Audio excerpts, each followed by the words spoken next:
nosso ministro da Saúde, o Luiz Henrique Mutreta, foi até a Rede Goebbels para dar uma entrevista no Lacrástico. A participação dele foi um show de desinformação e eu resolvi separar alguns pontos dessa entrevista para provar aqui nesse vídeo que o senhor Mutreta não está fazendo o seu papel de médico há muito tempo, aliás, de médico ortopedista, não sei se vocês sabiam, mas ele também não é virologista, como o pessoal aí da extrema imprensa gosta de falar. Fulano é virologista, não é infectologista.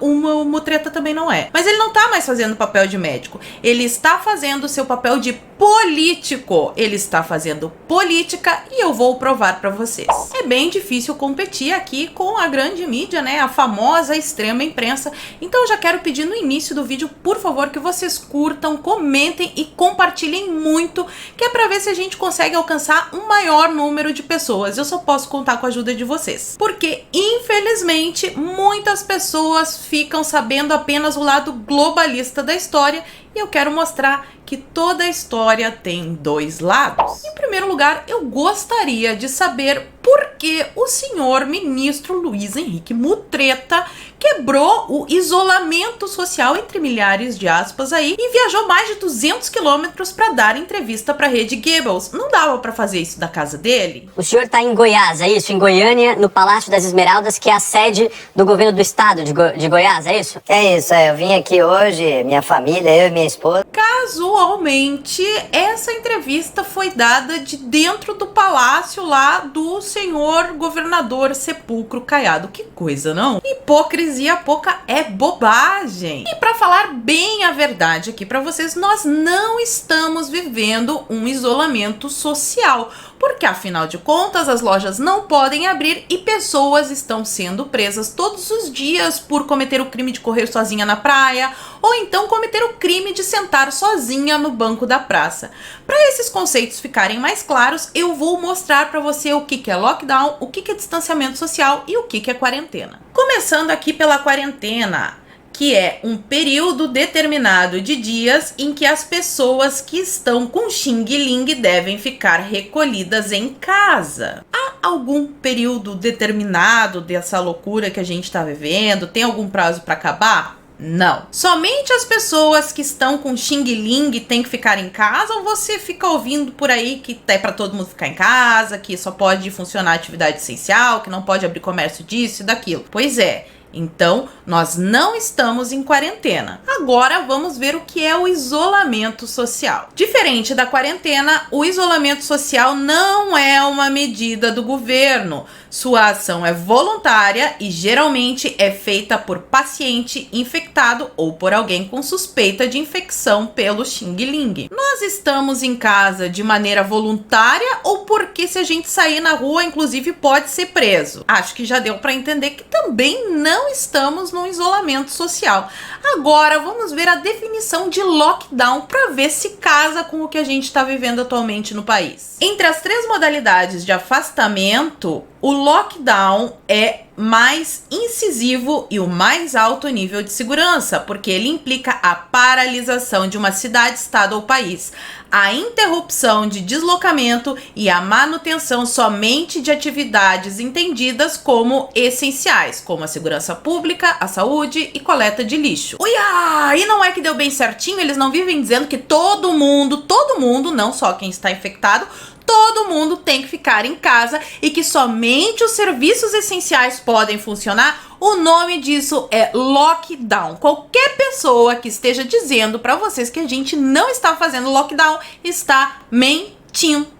Bom, primeiro nós sabemos que esses números estão subestimados. Dentro do que a gente pensava lá no início, em fevereiro, fazendo simulações com outros países, fazendo adequações para o nosso clima, mais ou menos a gente sabia que chegaria a primeira quinzena de abril aproximadamente com esses números.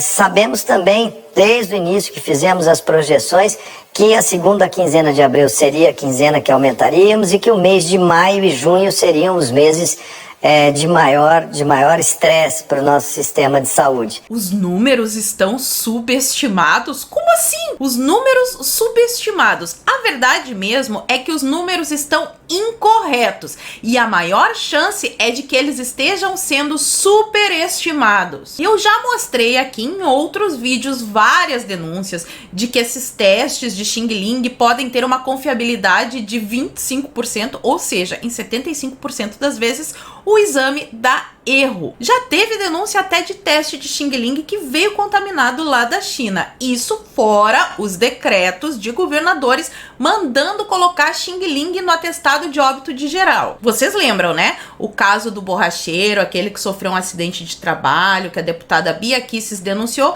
e que eles colocaram lá no atestado dele Xing Ling. Tem vários por aí, não é só esse. E o mais legal de tudo isso são as previsões e a história do tal pico do contágio. O que valeu até agora, pelo visto, foi aquela previsão catastrófica do vendedor de carros, que agora, casualmente, ele é colunista da Folha do São Paulo, vejam vocês.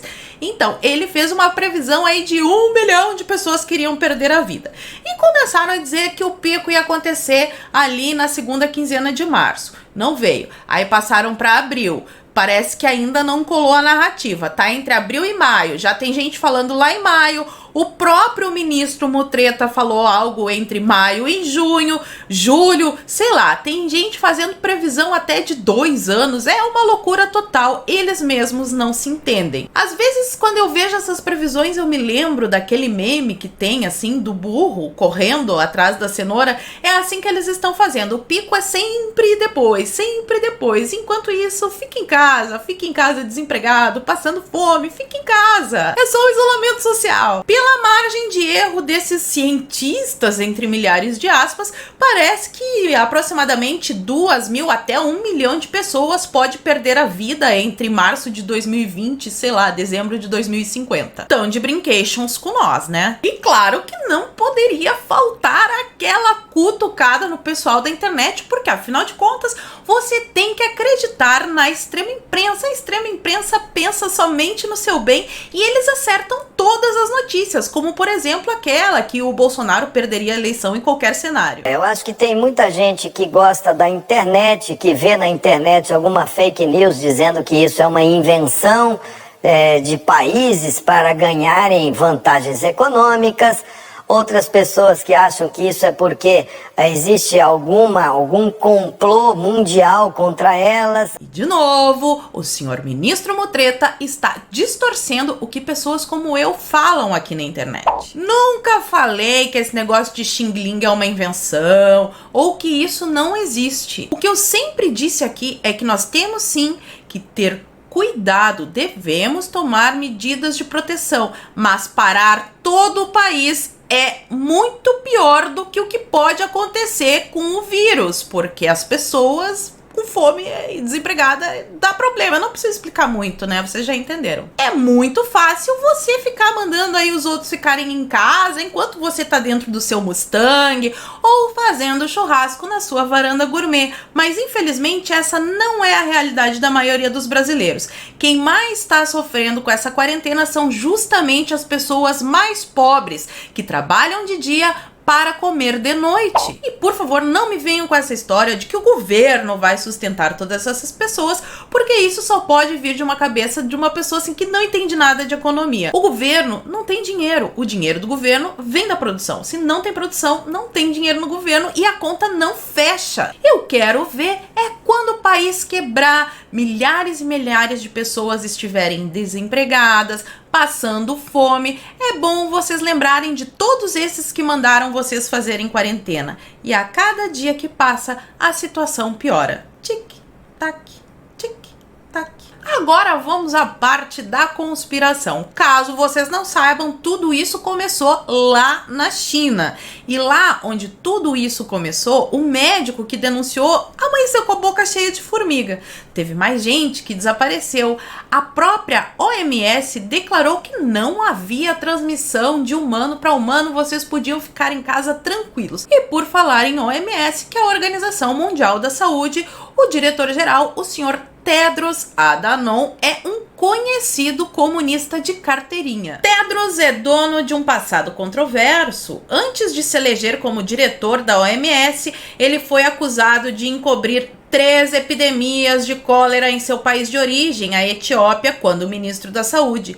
O país era então governado por Meles Zenav, não sei pronunciar, um dos principais líderes do partido de origem marxista Frente de Libertação do Povo Tigre, partido que se baseou em experiências da Rússia, dos bolcheviques, da China e do Ho Chi Minh Vietnã, ao qual o Dr. Tedros é filiado. Tanto isso é verdade, não é imaginação, invenção, blá blá blá, que o próprio presidente dos Estados Unidos, o senhor Donald Trump, já declarou que vai cortar a verba que era destinada para a OMS porque esta organização está a serviço do Partido Comunista Chinês. E aí, o senhor ministro Merdeta dá uma alfinetada no nosso presidente Birulindo. Quando você vê as pessoas entrando em padaria, entrando em supermercado, entrando em situações, fazendo aquelas filas uma atrás da outra, encostadas, grudadas,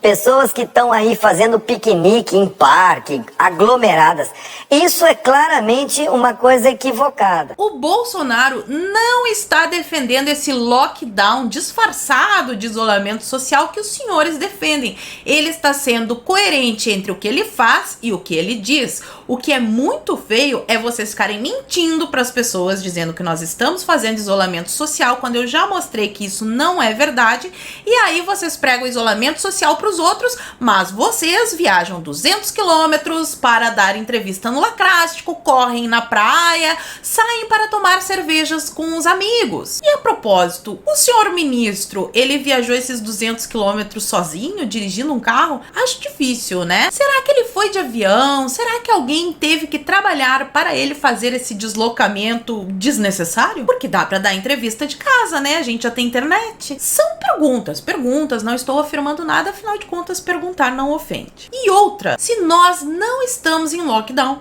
qual que é o problema de uma família que moram todos na mesma casa de irem ao parque fazer um piquenique? É lockdown? Porque se fosse isolamento social não teria problema nenhum. Viu como eles mesmos se desmentem? A gente não tem como prever exatamente o avanço da doença.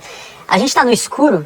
Não, a gente não está no escuro porque mesmo com essa testagem, a gente tem modelos matemáticos. Então a gente com esses números, com esses exames que nós fazemos, nós temos modelos estatísticos e modelos matemáticos que nos permitem dimensionar qual é o ritmo, para onde está indo, em que bairro está, em que cidade está, se está se deslocando para qual faixa etária, se está internando quem, qual é a capacidade instalada. Nós temos modelos matemáticos que nos permitem fazer cálculos muito bons, que nos dão muita informação sem estar testando 100% das pessoas. Não, capaz, a gente não tá no escuro, imagina, é tudo coisa da sua cabeça. Em primeiro lugar, se não tem como testar toda a população, a eficácia do instrumento, que são esses testes de Xing Ling, está sim comprometida. Qualquer pesquisador sabe disso. Se nós não temos como testar todas as pessoas, nós não temos como saber o real índice de letalidade desse negócio. Uma coisa só que a gente pode afirmar com certeza: esse índice de letalidade é muito menor do que o da estatística oficial, já que ela não leva em conta muitas pessoas que pegaram a Xing Ling e simplesmente não aconteceu nada. Outra, lá em São Paulo, o próprio Conselho de Medicina fez uma denúncia gravíssima. Durante a fiscalização realizada na tarde de quinta-feira, foram encontrados indícios de irregularidades em relação ao acondicionamento das amostras para o teste do novo Xing Ling. Cerca de 20.000 amostras estavam guardadas em geladeiras indicadas para a conservação desse tipo de amostra, por até 72 horas. Com um número tão alto e a capacidade atual de processar 1.400 testes diários, a maior parte deste material estaria fora dos padrões de qualidade e confiabilidade para a realização dos testes, de acordo com protocolos e procedimentos internos da própria instituição. E aí, isso sem falar ainda, né, que os testes estão dando erro, já teve gente denunciando que tinha teste contaminado, ou seja, virou uma baderna. E ainda tem a cara de pau de ficar falando que se pauta pela ciência. Ah, me poupe. Porque ciência, para ele, só vale quando a opinião do cientista vai de acordo com a narrativa. Tem muitos médicos, virologistas, infectologistas, pesquisadores que estão sim com outras opiniões, inclusive dizendo que esse lockdown não é a melhor solução. Mas aí não vale, essa daí vamos descartar, vale só a opinião do vendedor de carros. A verdade é que não há consenso. Como o senhor mesmo diz, não existe receita de bolo, mas vocês querem enfiar essa receita de bolo de que o lockdown é a medida mais efetiva. E até agora não apresentaram nenhum estudo científico que demonstre isso claramente para as pessoas. Sabe por quê? Porque esse estudo não existe. A única certeza que nós podemos ter disso tudo até agora é que toda essa história começou na China, que a Organização Mundial da Saúde encobriu muitas coisas que o Partido Comunista Chinês fez para enganar o mundo todo, e isso sim poderia ter diminuído essa epidemia toda que a gente está vendo, e também que estão usando tudo isso para fazer política. Lembre muito bem, quando você estiver desempregado, sem nada dentro da geladeira e da sua despensa para dar de comer para os seus filhos, vão lá e cobrem das pessoas que mandaram você ficar em casa enquanto dirigiam Mustangs e faziam churrascos em suas sacadas gourmet.